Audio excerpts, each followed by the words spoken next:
Hello everyone, welcome to biosomes. हम बात कर रहे थे नर्व सिस्टम के बारे में।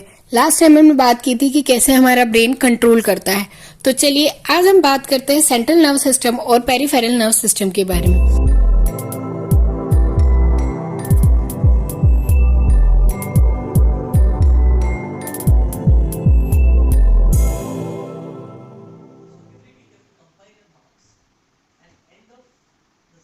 सेंट्रल नर्व सिस्टम जिसके बारे में हमने ये बात की थी कि हमारे ब्रेन और स्पाइनल कॉर्ड से जुड़ा होता है, यानी कि हमारे जो न्यूरॉन्स है यानी कि नर्व सेल्स है वो क्या होती है, हमारे ब्रेन और स्पाइनल कॉर्ड से जुड़ी होती है, जिसकी वजह से हमारे कई सारे इमोशनल जो हमारे डिसीजंस होते हैं या हमारे इमोशनल एक्टिविटीज होती है वो भी कोऑर्डिनेट होती है। जैसे किसी के डांट देने पर आपको आंसू आ जाना, तो ये सारा चीज उसी के थ्रू होता है। अब ये इसलिए भी होता है इन सारी चीजों का फॉर्मेशन क्योंकि कुछ चीजें मेमोरी भी क्रिएट करती है।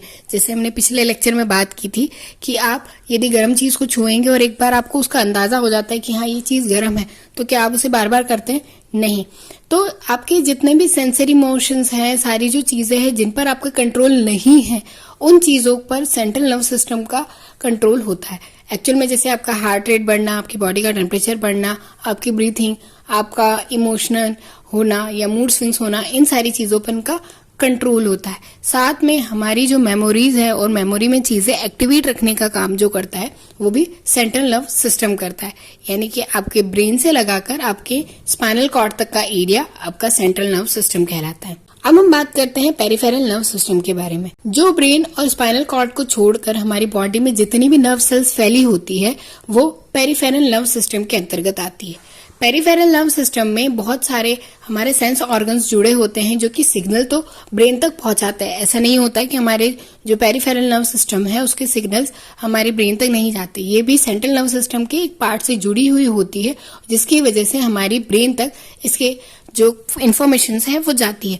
अब इसकी जो इन्फॉर्मेशन कलेक्ट होती है वो सेंस ऑर्गन्स के थ्रू कलेक्ट होती है और ये इन्फॉर्मेशन ब्रेन तक पहुंचाई जाती है और वहीं ब्रेन इसका रिएक्शन देता है और रिएक्शन देने पर हमारे ऑर्गन्स उसे फॉलो करते हैं, यानी कि ब्रेन जो है वो ऑर्डर के फॉर्म में जो इन्फॉर्मेशन है उसे पास करता है।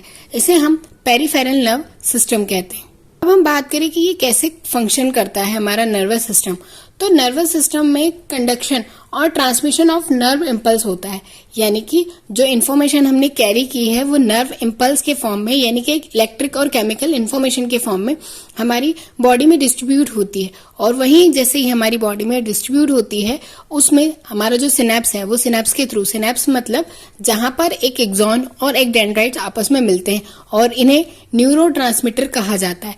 अब ये न्यूरोट्रांसमीटर इन्फॉर्मेशन को जो है वो ब्रेन तक पहुंचाते हैं और ब्रेन फिर उसे ही अपने इम्पल्स के फॉर्म में बॉडी के डिफरेंट ऑर्गन्स तक जहां से वो इन्फॉर्मेशन आई है उस तक पहुंचाता है और उसे कंट्रोल करता है। ब्रेन तक इन्फॉर्मेशन को आने को और ब्रेन से ऑर्डर का जाने को, यानी कि ब्रेन के कोऑर्डिनेशन को हम इसे रिफ्लेक्स एक्शन कहते हैं, यानी कि जैसे ही आपका गर्म चीज को छूना और हाथ हटाना, इस दौरान जो एक एक्शन होगा उसे हम रिफ्लेक्स एक्शन कहेंगे, यानी कि आपकी बॉडी ने कोई इन्फॉर्मेशन पहुंचाई, उसके लिए रिएक्ट किया, आपके ब्रेन ने ऑर्डर दिया और फिर आपने उसका रिस्पॉन्ड किया। तो ये पूरी एक्टिविटी हमारी बॉडी में रिफ्लेक्स एक्शन कहलाती है। अब ये जो परफॉर्मेंस होती है वो एक आर्क की तरह बनती है, यानी कि हमारी बॉडी ऑर्गन का इन्फॉर्मेशन कलेक्ट करना, उसे ब्रेन तक पहुंचाना और ब्रेन का वापस हमारी बॉडी ऑर्गन तक उसे वापस भेजना सिग्नल को, वो कहलाता है रिफ्लेक्स आर्क। अब ये रिफ्लेक्स आर्क जो होते हैं वो हमारी हेल्प करते हैं, हमारे सेंस ऑर्गन्स ही इसे फॉलो करते हैं। यदि एग्जांपल के लिए और बात करूं कि मान लीजिए आप कहीं रास्ते पर जा रहे हैं और वहां देखिए कि बहुत ज्यादा आग लगी हुई है आसपास, तो क्या आप सोचेंगे कि उसी रास्ते से मैं जाऊं जहां पर आग लगी? नहीं, आप अपना रास्ता चेंज कर लेंगे क्योंकि उस आग को आपके सेंस ऑर्गन आई ने देखा, वहां की हीट को आपकी स्किन ने सेंस किया और वो सारे सिग्नल्स जाकर कहाँ जाकर पहुंचे, आपकी बॉडी के डिफरेंट ऑर्गन्स तक, और उन ऑर्गन्स की जो इन्फॉर्मेशन है वो जाकर पहुंची आपके ब्रेन तक। तो ब्रेन ने आपकी पूरी बॉडी को ये सिग्नल वापस ट्रांसमिट किए कि आप जाकर पलट जाए या उस जगह पर नहीं जाए क्योंकि आपकी बॉडी डेंजर में है। मेनली तो हमारा जो ब्रेन होता है वो हमारी बॉडी को डेंजर से बचाने का ही काम करता है।